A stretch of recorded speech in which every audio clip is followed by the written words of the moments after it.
Ito good news 'to mga tol 'no. Ang, Basa Air Base 'no sa Pilipinas 'to ay, ia-upgrade 'no.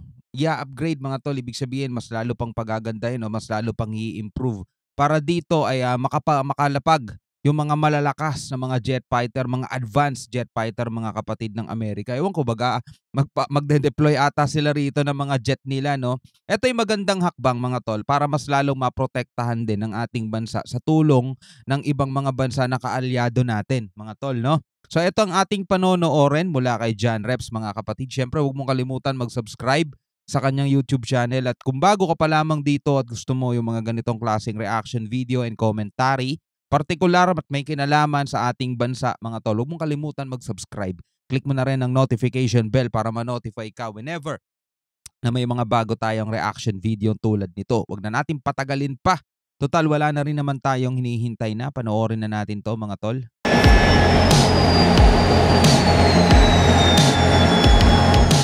Sa patuloy na pakikipagtulungan ng Amerika sa Pilipinas upang harapin ang mga banta ay magkakaroon ng pag-upgrade sa Basa Air Base sa Pampanga na pinondohan ng Amerika upang makapwesto na sa bansa ang mga sasakyang panghimpapawid tulad ng F-16 Fighting Falcons at mga F-22 Raptor ng Amerika.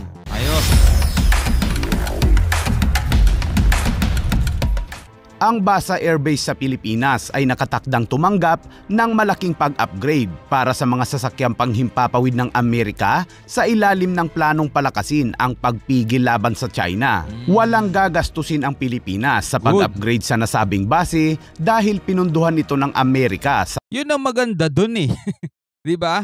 Yung pondo ng Pilipinas na gagamitin para sa pag-upgrade pa sana nito ay mas magagamit na lang sa pagpapalakas pa o sa pag-modernize pa ng mga kagamitan natin. So ito ay pinondohan ng Amerika mga tol, no? Good job yan. Ilalim ng planong palakasin ang pagpigil laban sa China. Walang gagastusin ang Pilipinas sa pag-upgrade sa nasabing base dahil pinunduhan ito ng Amerika sa pamamagitan ng 2014 Enhanced Defense Cooperation Agreement o EDCA sa pagitan ng Estados Unidos at Pilipinas. Okay. Ang pinakabagong proyekto sa Basa Air Base ay magiging 625,000 square foot transient parking apron.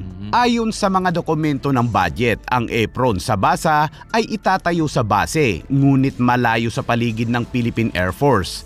Kasama sa mga plano para sa apron ang mga parking spot para sa mga sasakyang panghimpapawid ng Amerika, kabilang ang mga F-16 Fighting Falcons at F-22 Raptor, pati na rin ang mga drainage at fire control system. Nako, meron na naman dyan mga pro-China na magsasabi, yan, sige, pahintulutan nyo. Pumasok ang mga Amerikano rito. Hayaan nyo magdala sila rito para pag nagwala ang China, isa yan sa aatakihin nila. Nako po, nag-a-analyze na naman sila. Nag-o-overthink na naman sila mga tol. Kaya dapat laging maging aware kayo sa inyong mga pinapainggan, 'di ba? Kasi mas maganda nga mga tol, meron tayong meron tayong EDCA, 'di ba? Meron nga tayong Mutual Defense Treaty. Napakalayo ng Amerika sa atin. Paano agad-agad sila makakaresponde kung napakalayo nila, 'di ba?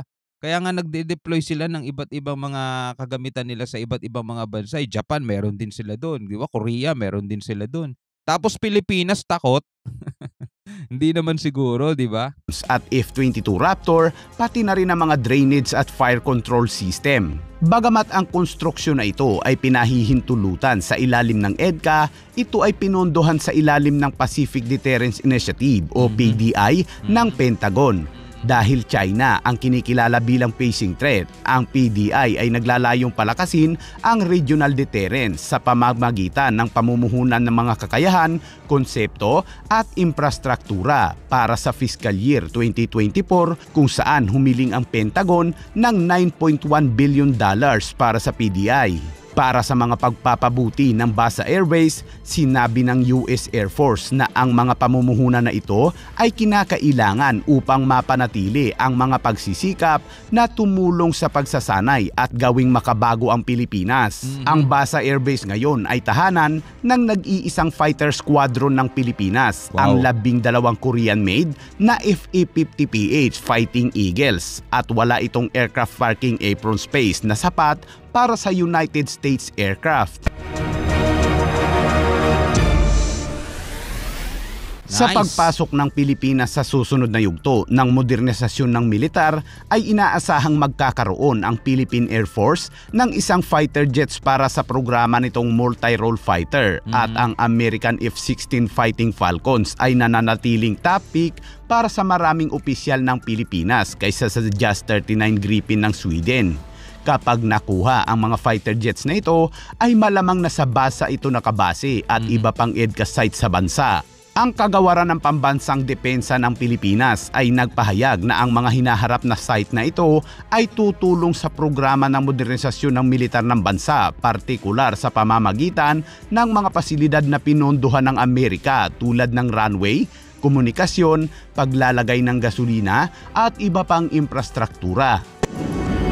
Nakakatuwang isipin mga tol na ang Pilipinas ay hindi na matatawag na mahina. Sabi nga gano'n ni Secretary Anyo, 'di ba? Ano na tayo? Nasa middle, no? Nasa gitna na tayo.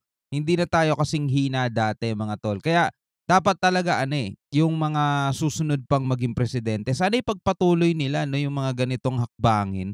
Huwag sanang maiwan ng Pilipinas kasi ibang bansa, mga tol, tuloy-tuloy yan sa pag-i-improve. Sila mismo ang nagde-develop ng kanilang mga asset. Unlike sa atin, binibili lang natin, 'di ba? Wala tayong gano'n na tayo mismo nagde-develop. Binibili natin. Pero yun na nga pagbili na nga lang 'di ba? Dapat pondohan pa 'yon. 'Di ba? Hindi man 'to matapos ni PBBM sa kanyang termino, sana yung mga susunod pa, 'di ba? Kahit na sabihin natin wala namang giyera, wala namang kaguluhan. Hindi dapat magpakampante ang isang bansa, 'di ba?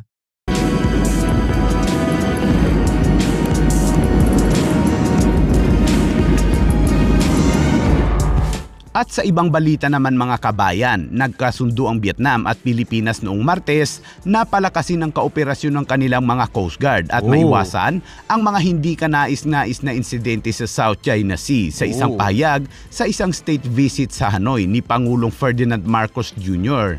Ang dalawang Memorandum of Understanding sa seguridad ay sumasaklaw sa incident prevention sa West Philippine Sea at maritime cooperation sa mga Coast Guard. Ayon sa isang Vietnamese opisyal na nag-anunsyo ng mga deal sa isang formal na seremonya sa Presidential Palace ng bansa.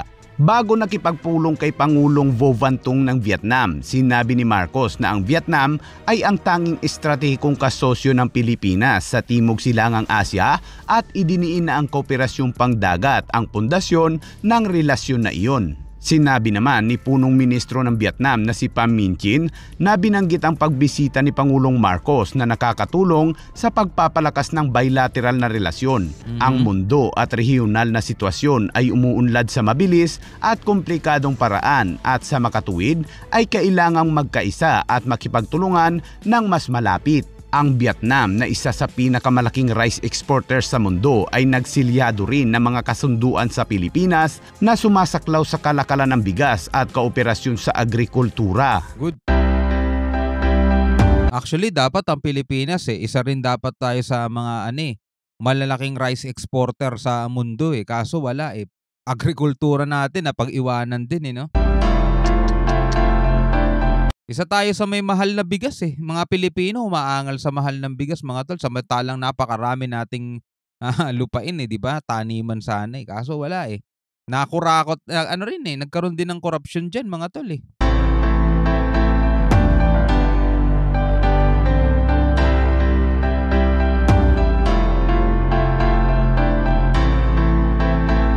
Okay, so eto muna mga balita natin ngayon, mga kapatid So ano ang masasabi mo dito sa mga video na panood natin? Yung pag-upgrade ng BASA Airbase no, na walang gagastusin ng Pilipinas, mga tol, at pinondohan yan ng US para may malandingan at may mga maparkingan no, yung mga eroplanong ide-deploy nila rito sa Pilipinas, mga tol. Ito ay magandang hakbang din, mga tol, para mas maprotektahan din. May katulong tayo mga bansa para mas maprotektahan natin yung ating mga soberanya, yung ating mga nasasakupan. Dahil seryoso talaga ang ating gobyerno na wala tayong ipapamigay no, na kahit na gaano katiting na lupain o teritoryo dito sa ating nasasakupan, mga tol. Maraming salamat sa inyong panonood. Hanggang sa muli, ako nga pala si Shobal D. Peace out.